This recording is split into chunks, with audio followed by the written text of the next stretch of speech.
এটা বিষ, আর বিষ দেওয়ার ব্যাপারে অবশ্যই সতর্ক হইতে হবে। সতর্ক না হইলে এই বিষ মুখে যায় কবুতর মারা যাবে। এক ফোঁটা দিছি, এই যে এক ফোঁটা পড়ছে, ঠিক আছে। এই কবুতরটার চোখ যেদিন থেকে আমি লক করে দিছি চোখের কালার চেঞ্জ হওয়া শুরু করছে, ঠিক আছে। আমি যেন ওদেরকে উড়াইতে না পারি তাই আমার কবুতরগুলা এই পিলারে যায় বসে থাকে, দেখছেন। এই কবুতরটা যদি আসলে পাল্লায় পড়ে যায় শুধুমাত্র এই কারণেই পড়ে যাবে, আর কোনো কারণ নাই। আসসালামু আলাইকুম দর্শকবৃন্দ, কি অবস্থা সবার, কেমন আছেন আপনারা? আপনাদের সবাইকে আমার নতুন একটা ভিডিওতে স্বাগতম। দর্শকবৃন্দ, আপনারা অনেক সময় আসলে বলেন আপনাদের কবুতরের শরীরে উকুন হয়েছে, তো এবং আমি সেক্ষেত্রে আসলে SMX 1% যে ওষুধটা আছে এটা পানির সাথে মিশিয়ে কবুতরকে দিতে বলি, কিন্তু কিছু কিছু সময় এই উকুনের মাত্রা এত বেশি হয় যে SMX 1% দিয়েও কোনো কাজ হয় না। সেক্ষেত্রে আপনারা আসলে কি করবেন? তো আপনাদেরকে এখন একটা সিম্পল সলিউশন দেখাবো, যেটা ব্যবহার করলে কবুতরের গায়ে উকুন আসলে থাকে না। আর আমি আপনাদেরকে একটা জিনিস সবসময় বলি, আমি আসলে একটা জিনিস ব্যবহার করি, ব্যবহার করার পরে যখন আসলে ভালো ফলাফল পাই তখনই কিন্তু আসলে আপনাদেরকে সাজেস্ট করি। আর কবুতরের শরীরে উকুন হওয়ার সবচেয়ে বড় কারণ হইতেছে, এই যে দেখছেন, এই মুরগি হইতেছে সবচেয়ে বড় কারণ। হ্যাঁ, যাদের বাসায় ভাই মুরগি আছে, যাদের ছাদে, তাদের কবুতরের শরীরে উকুন হবেই। তো আমার ছাদেও আসলে মুরগি আছে, এই কারণে আসলে আমার ছাদের কবুতরগুলোরও আপনার বিশেষ করে এই সাইডটায় মুরগি বেশি নিচে থাকে। এই যে দেখেন, এখনও কিন্তু একটা নিচে মুরগি ঢুকে রয়েছে, দেখছেন, এই যে দেখছেন। তো প্রত্যেকটা দেখা যায় আমার মনে করেন এই সাইডের কবুতরের ধাপড়ির নিচে মনে করেন আপনার মুরগি ঘোরাঘুরি করে, আর এই মুরগির শরীরের উকুনগুলো আসলে কবুতরের শরীরে যায়। এর জন্য আসলে এই ওষুধটা আমি আসলে বাইর করছি, ঠিক আছে।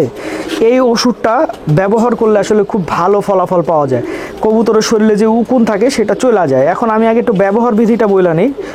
এইটা একটা কবুতরের শরীরে 4 ফোঁটা দিলেই হয়। 4 ফোঁটা কোন কোন জায়গায় দিতে হয় সেটা আমি দিয়া দেখাই দিতেছি, ঠিক আছে। আর 4 ফোঁটা দেওয়ার পরে একটা জিনিস আপনার খেয়াল রাখতে হবে, কবুতরটা কোনোভাবে গোসল যেন না করে, কোনোভাবে যেন না ভিজে, ঠিক আছে। যদি কবুতরটা কোনোভাবে ভেজে বা গোসল করে সেক্ষেত্রে কিন্তু কবুতরের সমস্যা হতে পারে, ঠিক আছে।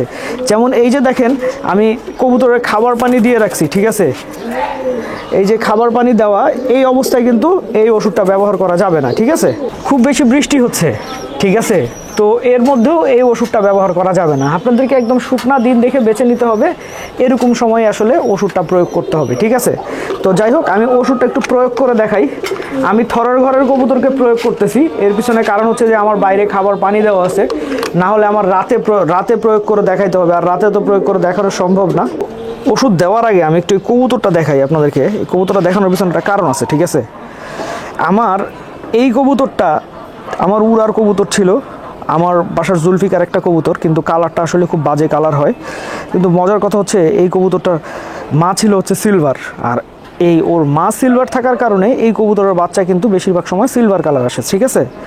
তো যাই হোক, মূল কথা যেটা আপনাদেরকে বলতে চাইতেছিলাম, এই কবুতরটার চোখ যেদিন থেকে আমি লক করে দিয়েছি চোখের কালার চেঞ্জ হওয়া শুরু করছে, একদম ডিফারেন্ট টাইপের চোখের কালার হয়ে যেতেছে। এটা ছিল হচ্ছে লাল টাইপের চোখ ছিল, কিন্তু এখন দেখতেছি লাল টাইপের চোখ হইলেও এই চোখের মধ্যে একটা ভ্যারাইটি আইসা পড়ছে, ঠিক আছে।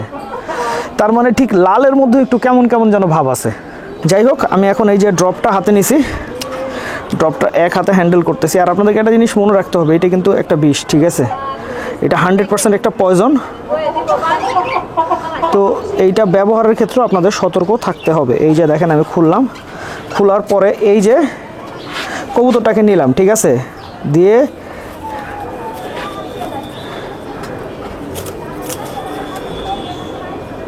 এক ফোঁটা দিছি, এই যে এক ফোঁটা পড়ছে, ঠিক আছে।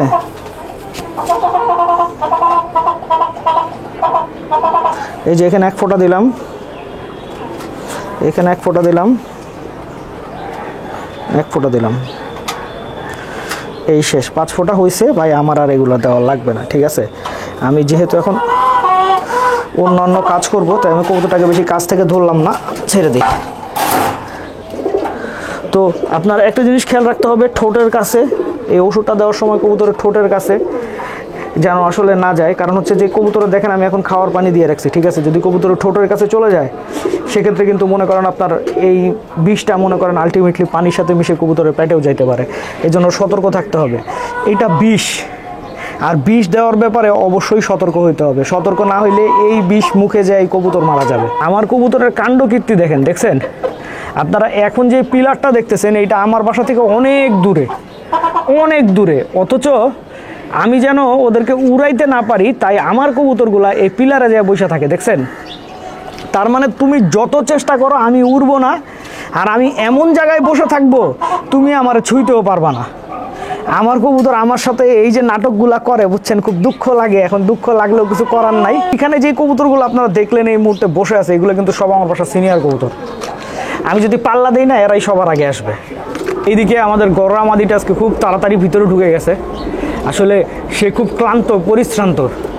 গররা কবুতরটা প্রত্যেক দিন অনেক ভালো ফ্লাই করে, আর একটা কবুতর যখন প্রত্যেক দিন ভালো ফ্লাই করবে, ও চেষ্টা করবে আসলে যত তাড়াতাড়ি ঘরে ঢোকা যায়, আর ঘরে ঢুকলে আসলে আপনার পানি খাইতে পারবে। আর আজকে কবুতরগুলা যেহেতু অনেক বেশি উঠছে, কবুতরগুলাকে আসলে ওদের শরীরের যে আসলে ক্লান্তিটা আছে, সেই ক্লান্তিটা দূর করার জন্য আমি গ্লুকোজ ব্যবহার করছি।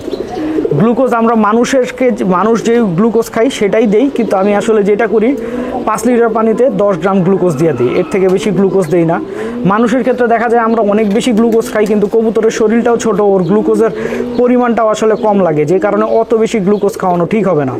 এই কবুতরটাকে নিয়ে আসলে খুব রিস্কে আছি। এই কবুতরটা আসলে একসাথে 2টা কানির পর পড়তেছে, 2টা কানির পর অলরেডি পড়ে গেছে, সে এই অবস্থা নিয়েই উঠতেছে। আর এটা আমার খুব পছন্দের একটা কবুতর, রাজশাহীর একটা কবুতর। তো ইনশাল্লাহ ইচ্ছা আছে এবছর পাল্লা দিব। আপনারা সবাই দোয়া করবেন যেন ও আসলে পাল্লায় টিকে থাকে। কিন্তু এই কবুতরটার লাস্ট যে পরটা, এর একটা সাইডের 2টা কানির পর পড়ছে, আরেকটা সাইডের কানির পরে একটু প্রবলেম আছে।